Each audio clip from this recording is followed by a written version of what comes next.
Well, hello Tea House followers and welcome to Tea Time.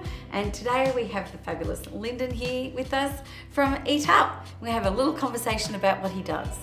So welcome Lyndon. Thank you, Tina.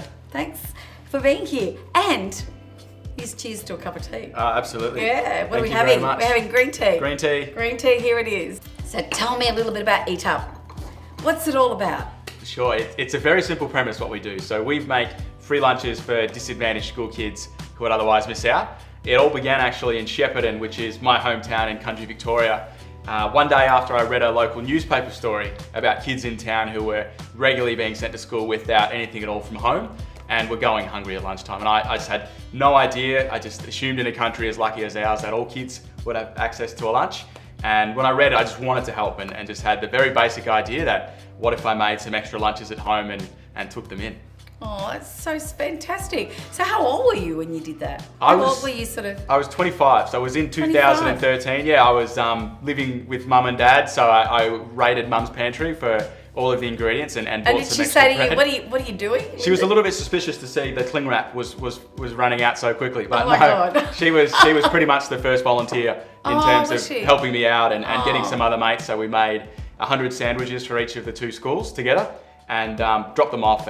And it was only really when we spoke to the teachers we got a closer insight to the issue and also the lengths many of these teachers were going to ensure that kids in their classroom in those circumstances weren't missing out. And they explained the need to us in ways you might imagine. They said when kids are hungry, it makes it very difficult for them to concentrate. So true. And when kids can't concentrate, it makes it nearly impossible for them to learn. So it made that goal very clear. They also would share with us though, so many of these teachers were actually taking it upon themselves before Eat Up to fill those gaps.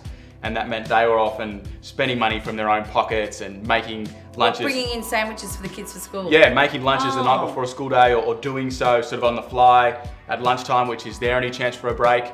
And even on occasion giving the kids their own lunch and they would miss out. So we certainly wanted to make something that was really easy and efficient for those teachers to help. Oh, that's just terrible. To know that in a country like ours, where we have so much, really, and we throw away so much food, that there are children that actually go to school without, having any lunches at all. It's just amazing what you do. So you've gone from 2013, here you are now. Yeah. So how many sandwiches have you made today from that kitchen table? It's come a long way since then. So we made and delivered our millionth sandwich in November last year. Wow. So it's always, I guess, bittersweet when you hit a milestone like that. Like it's of course concerning to see the need is so large, but it's satisfying that we have now been able to help in such a scalable and sustainable way. And the only way we have been able to achieve that is thanks to generous volunteers right across now Victoria, New South Wales, Queensland, Western Australia and Northern Territory both started this term.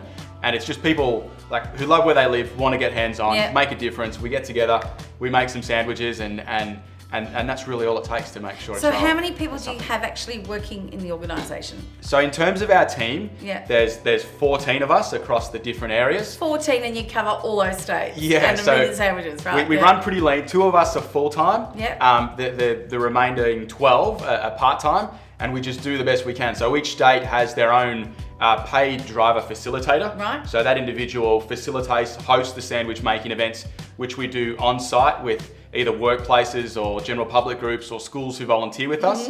So they allow us to leverage that generosity of goodwill and the public out there at scale. And then they also do the deliveries in the van. So they're really key to us doing what we do. Absolutely. So and you still do that too?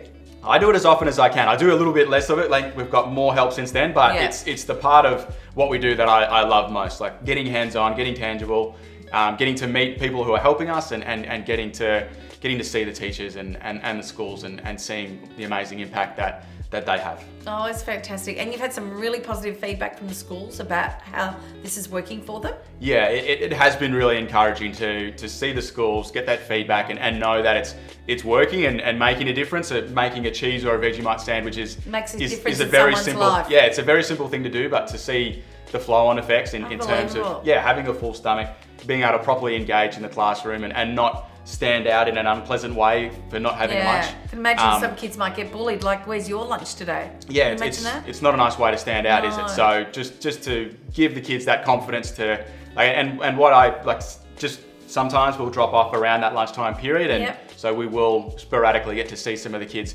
access the lunch. And the most satisfying thing is when you see a child get one of those lunches and sort of skip off into the yard and the playground at lunch and be inclusive. Yeah, they're super confident, super happy. Nothing's different, and they just enjoy their day and don't feel. Fantastic. So so obviously now that you've got all this set in place, you want to grow it, you want to reach more children. You've got drivers that are obviously making sandwiches and they're delivering, and they're taking a whole day to deliver all these sandwiches.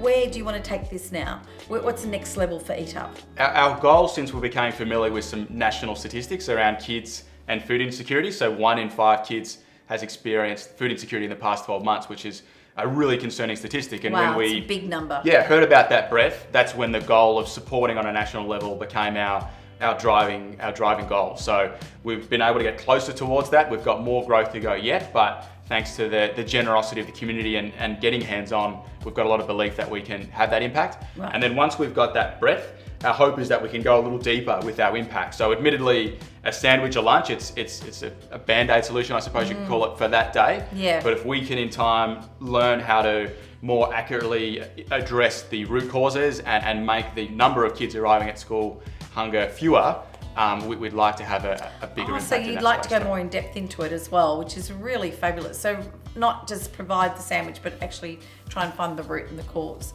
So you obviously need, for this to work, there's a lot of logistics involved, isn't there? So you obviously need to refrigerate the sandwiches, you need transport, you need to obviously, you're very fortunate that I understand Goodman Fielders provides the bread for you, which is fabulous. Yeah. You have to obviously provide the butter, the cheese, the Vegemite, the Glad wrap, the gloves, all that sort of stuff. So fundraising is really important to you. So ultimately, that would be the key, isn't it? Just to get more of that stuff so that you can actually make that easier. So funding is the key. What else is the key for you, do you think? Fundraising is definitely critical to be able to fund those avenues. But another area we've been really fortunate is having a lot of in-kind or pro bono partners. Like you touched on, Goodman Fielder donate all of the Wonder Bread we use. We get sort of cost price access to cling wrap. We've been given pro bono access to cool rooms where the sandwiches and the cheese and the margarine remain. And we fundraise for cheese and margarine, but we'd love to have pro bono partners, whether it is with cheese, whether it is, like ideally, the sandwich is the core of what we give, but we want to progress it. And you're saying some of our goals just a moment ago, but if we as a norm can deliver a sandwich, some fresh fruit and a recess item, whether it's a muesli bar, that's where we'd love to get to. So the sandwich is there, that's a given. We've been lucky to get some funding in Victoria for fruit, but we want to make that a national thing and have a recess snack as well. So it's easy to do. It's a well-rounded, it takes some key partnerships and fundraising and a whole heap of effort. So we've got our heads down, and that's where we want to get to. And that's what Tea House is doing. We've got an apron that we're producing for a Mother's Day incentive for everyone. It's a mother and child thing, so hopefully we can raise money there. All profits will go to eatup.org, and people can go onto your site, that's right, and learn more about it. And also you need volunteers, don't you? Yeah, absolutely. We're grateful for Tea House for the support with the aprons.